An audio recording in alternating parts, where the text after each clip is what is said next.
운전을 하다 보면 가끔씩 얌체 운전을 하는 사람들을 만나게 됩니다. 뭐 다양한 유형이 있겠지만 제가 가장 싫어하는 유형의 얌체 운전은 길게 줄을 서 있는데 신호를 받으려고 서 있는데 옆 차선에서 쭉 오다가 뭐 하는 거예요? 앞에서 슥 껴드는 거예요.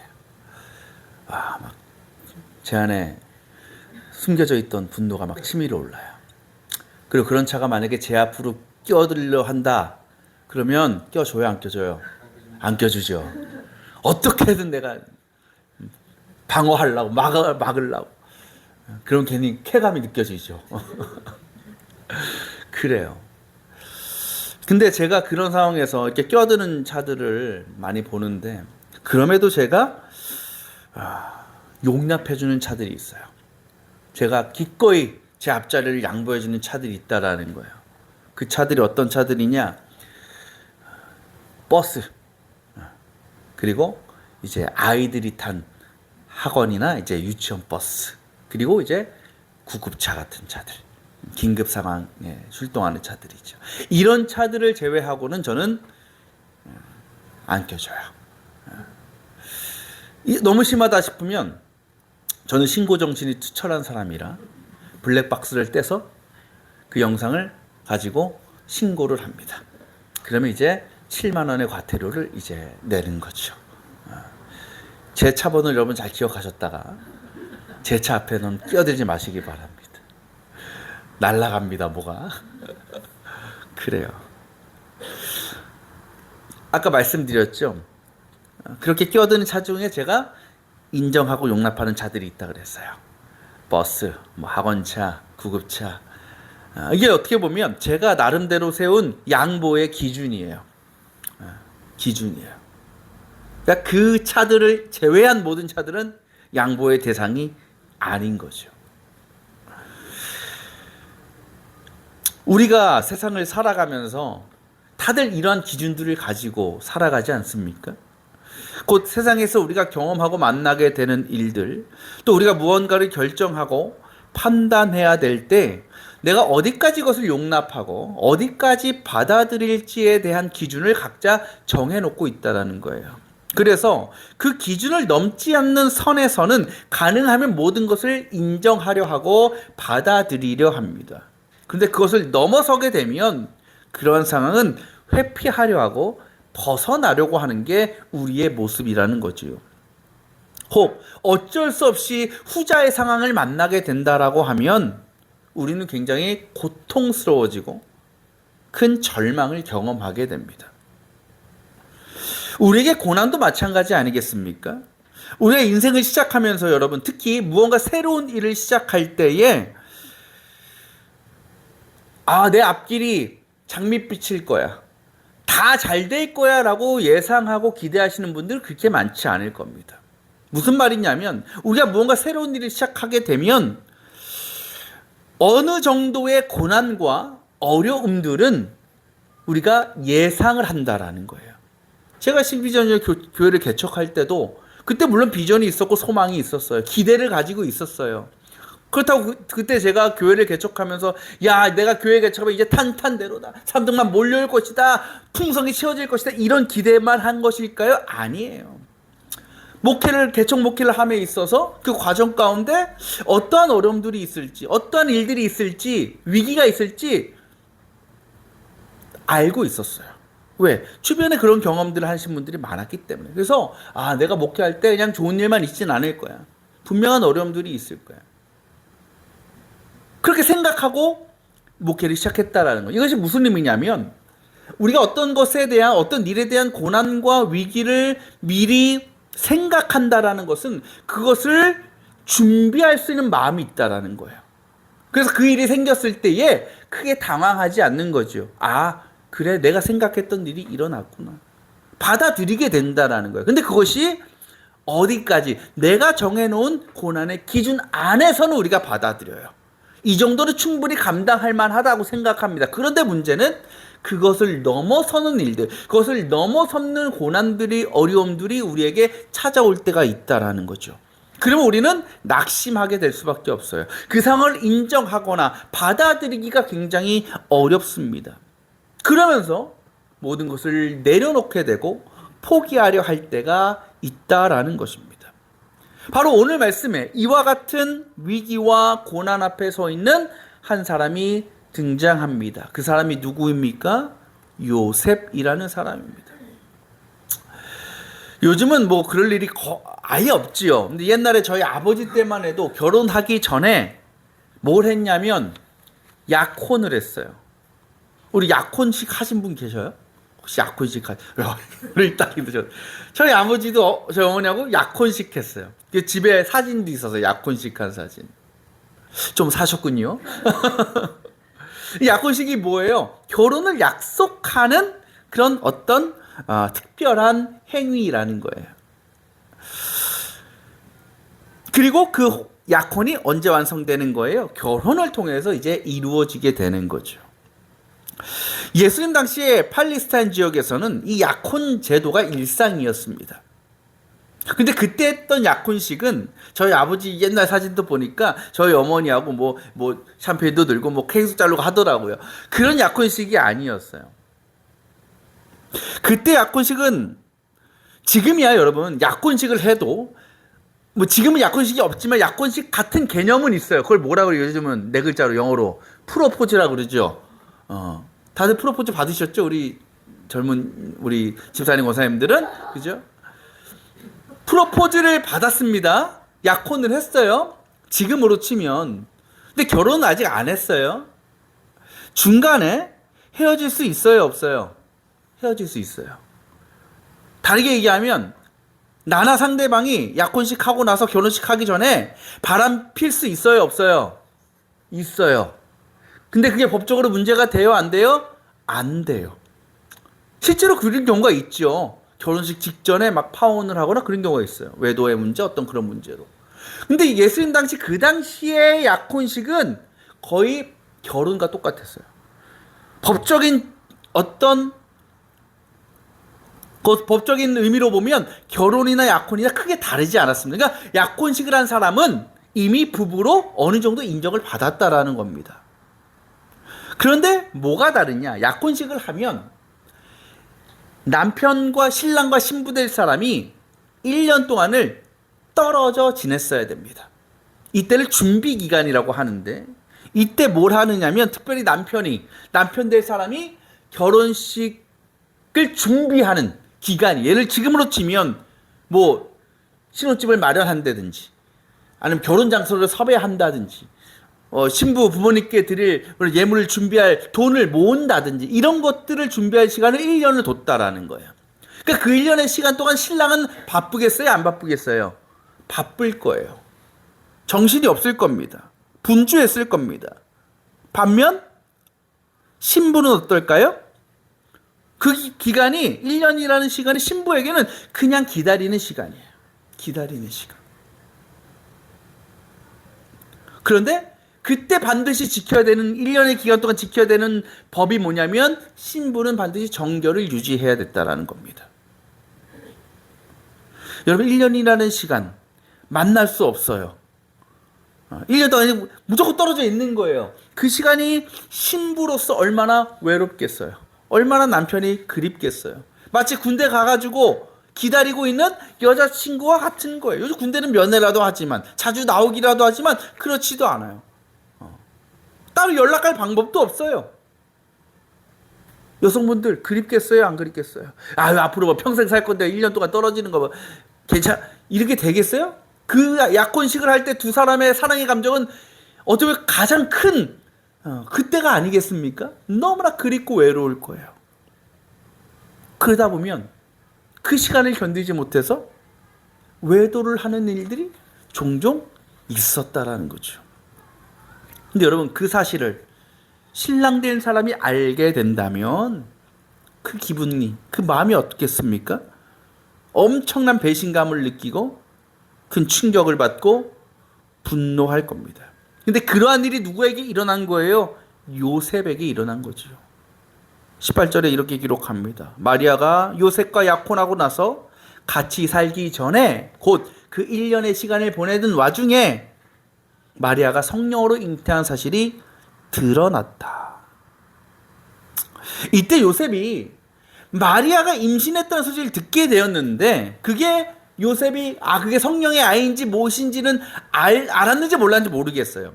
이유 어쨌든 그 사실 자체는 내 아내가 될 신부가 될 사람이 아이를 가졌다라는 것 자체는 신랑 될 사람으로서 도저히 받아들일 수 없는 일이었을 겁니다.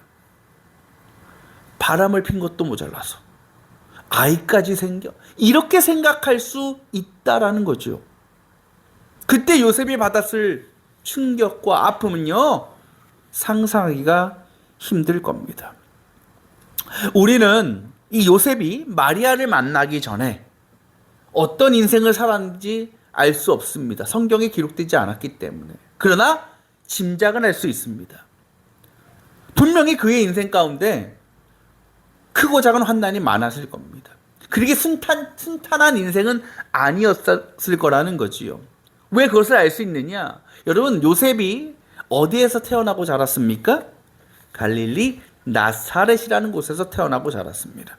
이 나사렛은요, 큰 도시가 아닙니다. 부유한 도시가 아닙니다. 그 당시에 아주 작고 가난한 시골이었습니다.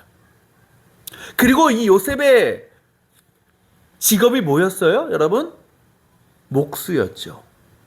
지금이야 목수라 그러면 뭐라 그래요? 우와, 근사하다 그래요. 멋있게 막 만들잖아요. 나무 이렇게 갈기도 하고 막 파내기도 하고 얼마나 멋있어요. 뭔가 있어 보여요, 목수라 그러면. 근데 그 당시에 목수는요, 그저 손기술이 좋은 육체 노동자 정도였습니다. 그리고 돈벌이가 크지 않았기 때문에 먹고 살려면 한평생을 그냥 목수로 일해야 했습니다. 요셉이 그런 사람이었습니다. 그렇게 볼 때 요셉의 인생은요, 절대로 편하거나 안정적이지 않았을 겁니다. 늘 크고 작은 고난과 문제를 수없이 만나며 험난한 인생을 살아왔을 겁니다. 그런 그에게 마리아는, 그리고 마리아와의 약혼과 결혼은 새로운 인생의 시작과도 같았을 겁니다. 그래서 마리아와 약혼하는 순간에 이제 내 앞에 아름다운 미래가 펼쳐질 거야. 마리아와 정말 빛나는 인생을 살게 될 거야 라고 기대하였을 겁니다. 여러분도 다들 결혼할 때는 그런 기대를 했어요? 안 했어요? 했죠? 이 남자하고 하면 얼마나 행복할까. 정말 좋은 일만 있을 거야. 너무 기쁠 거야. 지금은 어떤지 안 물어보겠습니다만은 어쨌든 그런 기대를 가지고 산다라는 거예요. 요셉도 마찬가지야. 그거는 지난 모든 과거의 고난과 어려움들을 다 잊혀질 만한 그런 소망이고 기쁨이었을 겁니다. 그런데 제대로 된 결혼 생활이 시작되기도 전에 요셉은 너무나 큰 환난을 만났습니다. 그것도 지금껏 살아오면서 경험했던 것과는 차원이 다른 것이었어요. 이것을 어떻게 감당할 수 있겠습니까? 어떻게 받아들일 수 있겠습니까? 여러분, 그렇다면 이때 요셉이 할 수 있는 가장 인간적인 반응, 인간적인 대응이 무엇일까요? 빨리 지금의 상황을 정리하는 것일 겁니다. 그것이 어떤 거겠어요? 예를 들면 빨리 파혼을 해서 마리아를 고발하는 거지요. 그래서 합당한 처벌을 받게 하는 겁니다. 여러분, 율법을 보면요, 신명기 율법을 보면 약혼하고서 외도를 하거나 임신한 여자는 어떻게 하라고 적혀 있냐면 돌로 쳐 죽이라고 적혀 있어요. 물론 신약시대에서는 그렇지 않았지만 만약 그것이 알려지게 되면 어떻게 돼요? 이 마리아는 매장되는 거예요. 집에서 나오진 못해요. 사람들로부터 조롱과 비아냥과 핍박을 죽을 때까지 받아야 되는 겁니다. 여러분, 요셉으로서 그 일 해야 되지 않아요? 나에게 이렇게 아픔과 상처를 준 사람인데 그 정도 벌 받아야 되는 것 아니겠습니까? 또 어떤 일이 있을까요? 그때는 그런 제도가 있었을지 모르겠지만 파혼의 책임을 물어서 위자료라도 넉넉히 받아야 되는 거 아니에요? 그래서 그거 가지고 요셉도 새로운 인생을 시작해야 되는 거예요. 그게 그 상황에서 요셉이 할 수 있는 최선의 반응이었을지 모릅니다. 그런데 오늘 말씀 보면 요셉은 전혀 그럴 마음이 없어 보입니다. 물론 요셉도요, 마리아와 파혼하기로 결심합니다. 그건 어쩔 수 없어요. 왜? 법이 그렇게 정해져 있기 때문에. 그러나 요셉은요, 마리아의 부정, 마리아가 임신한 사실을 세상에 알리거나 고발하지 않습니다. 오히려 그 사실을 숨겨줍니다. 이것은 다른 의미로 해석하면 마리아가 세상으로부터 받게 될 모든 조롱과 핍박과 비난으로부터 그녀를 보호해 주었다라는 것입니다. 왜 요셉은 그렇게 한 것일까? 마땅히 죄를 드러내고 심판받게 될 그 상황에서 어떻게 이렇게 행동할 수 있었을까? 그 이유를 오늘 말씀은 이렇게 밝힙니다. 약혼자에게 부끄러움을 주지 않기 위해서. 여기서 우리가 뭘 알 수 있습니까? 요셉은 마리아를 용서해 주었다라는 거죠. 그만큼 요셉은 마리아의 모든 허물과 부정을 다 감추고 품어줄 정도로 마리아를 사랑했다라는 겁니다. 여러분, 한 사람을 이렇게까지 사랑한다라는 것이 정말 놀라운 일이 아니겠습니까? 근데 여러분, 더 놀라운 일은 그 다음에 일어납니다. 아무리 요셉이요, 마리아를 사랑하고 그래서 용서했다라고 해서 그 마음의 상처가 금방 회복되겠어요? 그 시련의 아픔, 배신의 상처가 금방 아물겠습니까? 그렇지 않을 거예요. 여전히 그의 안에 고통이 있고 상처가 있었을 것입니다. 우리가 그럴 때 밤에 잠 잘 와요? 못 오죠. 밤잠을 잘 거예요. 불면증에 시달릴 겁니다. 아마도 요셉도 그랬을 거예요. 그런데 그러다가 겨우 잠이 들었어요. 근데 그 잠든 그 꿈에 누가 찾아옵니까? 하나님께서 천사를 통해 찾아오십니다. 그리고 그에게 말씀하십니다. 20절입니다. 다윗의 자손 요셉아, 두려워하지 말고 마리아를 너의 아내로 맞아들여라. 그러면서 주님은 뭐라고 말씀하시냐? 마리아의 뱃속에 있는 아이가 누구인지, 그 아이가 어떻게 생겼는지 뿐만 아니라 그 아이가 태어나면 이름을 어떻게 지어줘야 되는지를 자세하게 상세하게 설명해 주셨습니다. 그때 요셉은 잠에서 깨었습니다. 아마 당황했을 거예요. 혼란스러웠을 겁니다.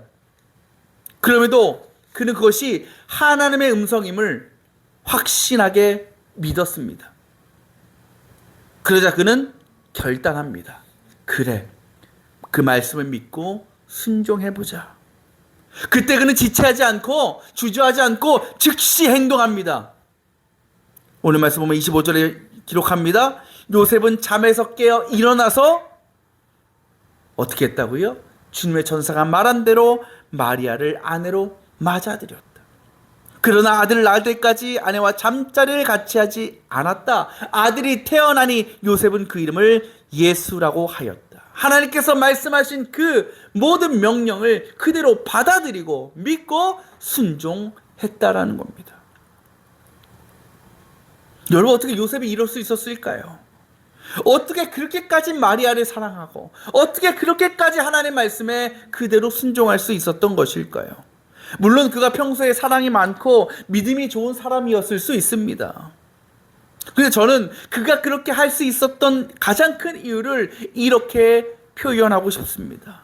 바로 하나님께서 허락하신 그 요셉의 믿음과 사랑을 보여줄 수 있는 기회를 그가 놓치지 않았다라는 것입니다.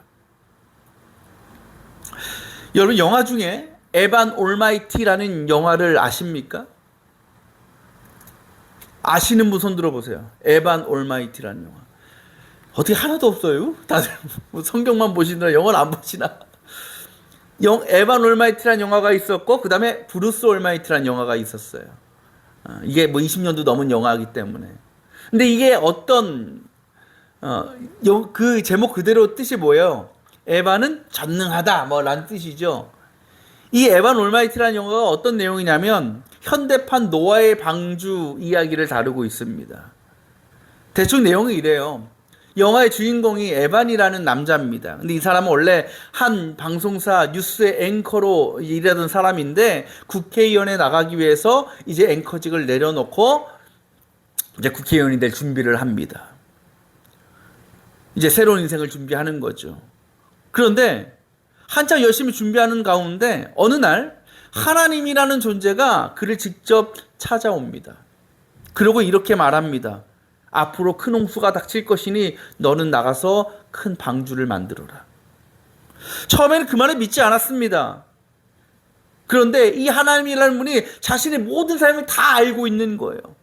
그래서 믿게 됩니다. 아, 이분이 진짜 하나님이구나. 그리고 말씀에 순종해서 뭘 만들어요? 방주를 만드는 거예요. 그런데 그를 지켜보는 수많은 사람들이 있었지 않았겠습니까? 직장 동료라든지 이웃 사람이라든지 길을 가던 사람이라든지 그 사람들이 어떻게 했을까요?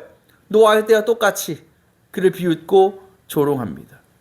심지어 그의 아내인 조앤과 자녀들도 그를 떠나게 됩니다.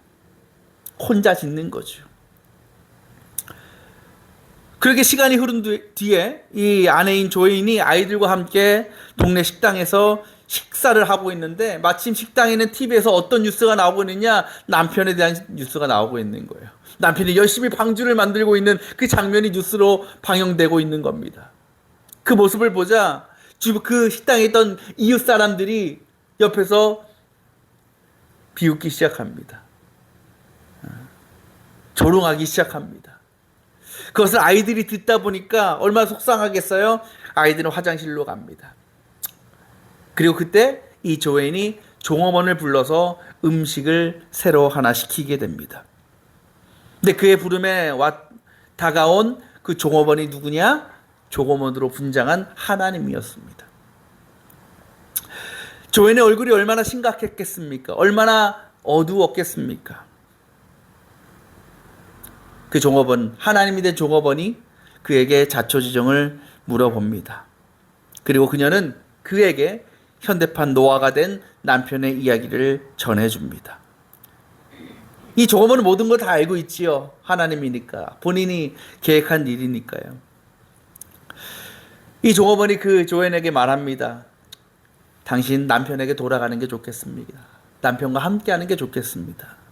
설득을 하는 거죠. 그래서 얘기하죠. 과거에 노아의 가족들이 끝까지 노아와 함께했던 것처럼 당신들도 이 위대한 사명에 함께 해야 하는 것 아니겠습니까? 라고 이야기한 것입니다. 그러나 이 조앤은 여전히 남편을 사랑하긴 해요. 그러나 현실적으로 남편의 상황을, 그 일을 받아들일 수 없었습니다. 그래서 선뜻 대답하지 못합니다. 그때 그 하나님이, 그 종업원이 된 하나님이 조앤의 마음을 알고 이렇게 질문합니다. 하나님께서 인내를 달라고 기도하면 하나님은 인내를 주실까요? 아니면 인내를 발휘할 기회를 주실까요? 하나님께 용기를 달라고 기도하면 하나님이 용기를 주실까요? 아니면 용기를 발휘할 기회를 주실까요? 누군가 가족이 좀 더 가까워지게 해달라고 기도하면 하나님이 뿅 하고 사랑의 감정을 느끼게 하실까요? 아니면 서로 사랑할 기회를 먼저 허락하실까요? 그 말을 남기고 자리를 떠납니다. 그 말을 깊이 생각한 조앤은 결단합니다. 남편에게 돌아가겠다고 말입니다. 우리도 오늘 말씀에 요셉과 이 영화에 나오는 이 조앤처럼 전혀 예상하지 못한, 생각지 못한 우리의 상식과 이해를 뛰어넘는 그런 어려움들을 만나게 됩니다. 그때 우리 하나님 앞에 구합니다. 기도합니다. 어떤 기도합니까? 하나님, 이거 감당할 수 있는 능력을 주세요. 이길 수 있는 지혜를 주세요. 그것이 사랑이든 용기이든 인내이든 우리가 필요로 하는 그 무언가를 하나님 앞에 간구하게 됩니다. 이것이 무엇을 의미하는 것입니까?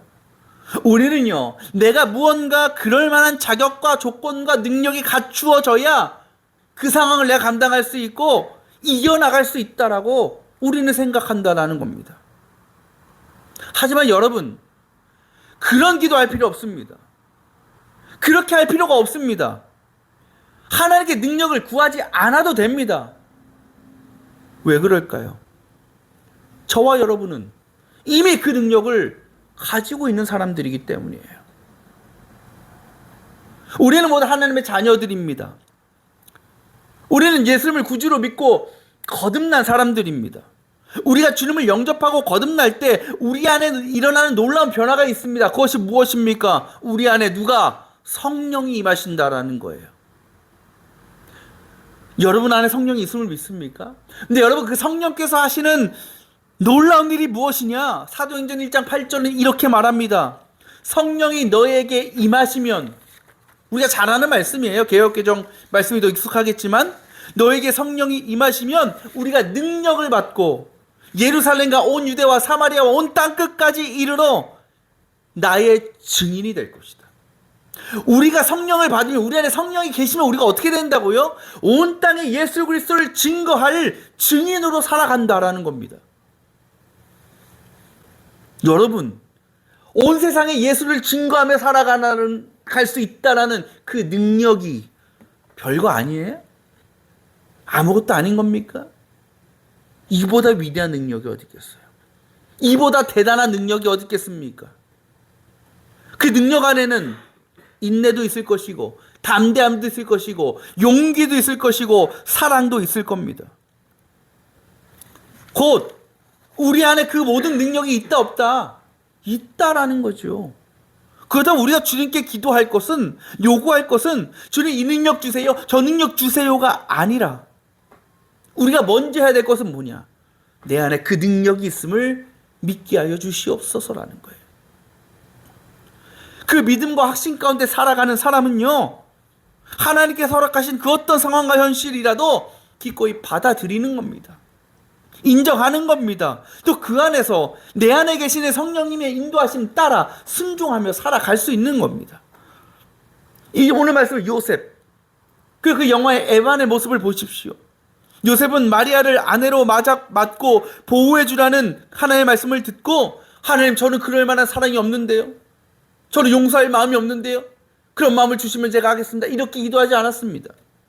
에반도 반주를 만들라는 그 허무맹랑한 것 같은 명령에, 저는 그런 기술이 없는데요, 그런 능력이 없는데요, 이렇게 하나님께 말하지 않았습니다. 그들이 한 일은 오직 하나예요. 이것이 하나님의 말씀을 믿고 하나님의 명령을 믿고 순종한 겁니다. 하나님은 그들의 능력을 사용하신 것이 아니라 그들의 믿음을 사용하신 것이고, 그 일을 통해 그 자신의 뜻을 이루어 가신 겁니다. 19세기 위대한 사상가이자 학자인 데일 카네기는 이런 말을 남겼습니다. 이 세상에 좋은 기회를 만나지 못하는 사람은 단 한 사람도 없다. 다만 그것을 잡지 못할 뿐이다. 여러분, 우리가 다른 이들을 용서하지 못한다라는 것은 우리 안에 사랑이 없어서가 아닙니다. 우리가 세상의 고난과 문제 앞에서 무너지는 것은 그것을 감당할 용기와 능력이 없어서가 아닙니다. 우리가 수많은 세상의 시험과 유혹에 걸려 넘어지는 것은 우리 안에 인내와 절제가 부족해서가 아닙니다. 그 모든 것이 우리 안에 있음에도 불구하고 그것을 사용하고 드러낼 기회를 우리가 놓치고 살기 때문입니다. 그래서 우리는 끊임없이 분노하고, 끊임없이 좌절하고, 끊임없이 원망하며 죄를 따라 살아가는 겁니다. 지금 여러분 어떻습니까? 우리가 삶 가운데 만나는 수많은 문제와 어려움 앞에서 내가 할 수 있는 일이 아무것도 없다라고 실망하고 있진 않습니까? 이미 성령께서 우리 안에 세상을 이길 만한 지혜와 능력을 허락해 주셨음에도 그것을 믿지 못하고 그저 나의 처지와 현실을 원망하며 주저앉아 있는 우리의 모습은 아닙니까? 사랑하는 여러분, 우리가 하나님의 말씀을 따라 살지 못하는 것, 우리의 삶을 통해 주님을 드러내지 못하는 것, 그럴 만한 힘이 없어서, 능력이 없어서, 지혜가 없어서가 아닙니다. 우리는 이미 그 일을 감당하기에 충분한 사람들입니다. 왜냐하면 신앙이라는 것은, 순종의 삶이라는 것은 내가 아니라 내 안에 계시는 성령께서 이끌어 가시고 이루시는 일이기 때문입니다. 오늘 하나님께서는 요셉에게 이 땅에 구주로 오시는 예수님의 또 다른 이름을 가르쳐 주셨습니다. 그 이름이 무엇입니까? 임마누엘입니다. 아시는 것처럼 임마누엘은 영원히 너와 함께 하겠다라는 뜻을 가지고 있습니다. 그래요. 임마누엘이신 우리 주님은 절대로 우리를 혼자 두지 않으십니다. 언제나 우리와 동행하십니다. 그런데 그저 함께 하실 뿐만 아니라 우리가 이 땅 가운데 하나님의 백성으로, 하나님의 자녀로 살아갈 수 있는 모든 지혜와 능력을 공급해 주시는 것입니다. 그래서 우리가 그 어떤 상황에서도 흔들리지 않고 무너지지 않고 주님 안에서 영원한 기쁨과 평안을 경험하게 하시는 것이 여러분 안에 계시는 성령님이 우리에게 행하시는 놀라운 일이라는 것을 기억해야 됩니다. 바라기는 그 임마누엘의 은혜가 성탄을 소망하고 기대하는 저와 여러분들의 모든 삶 가운데 충만하게 임하기를 원합니다. 그때 우리가 세상을 살아가며 만나게 되는 우리가 도저히 이해할 수 없고 감당할 수 없어 보이는 문제와 어려움도 우리는 그 성령 안에서 능히 감당하며 또 주님과 더불어 그 모든 것들을 이겨나가게 될 줄 믿습니다. 그렇게 하나님께서 허락하신 매 순간의 삶을 주님이 주신 그 은혜와 사랑을 그 능력과 지혜를 마음껏 드러내고 사용할 기회를 우리가 놓치지 않고 그렇게 하나님 나라의 증인으로서 그 사명 끝까지 잘 감당하며 풍성한 열매를 거두는 우리 모든 성도들 다 될 수 있기를 주님의 이름으로 축원합니다.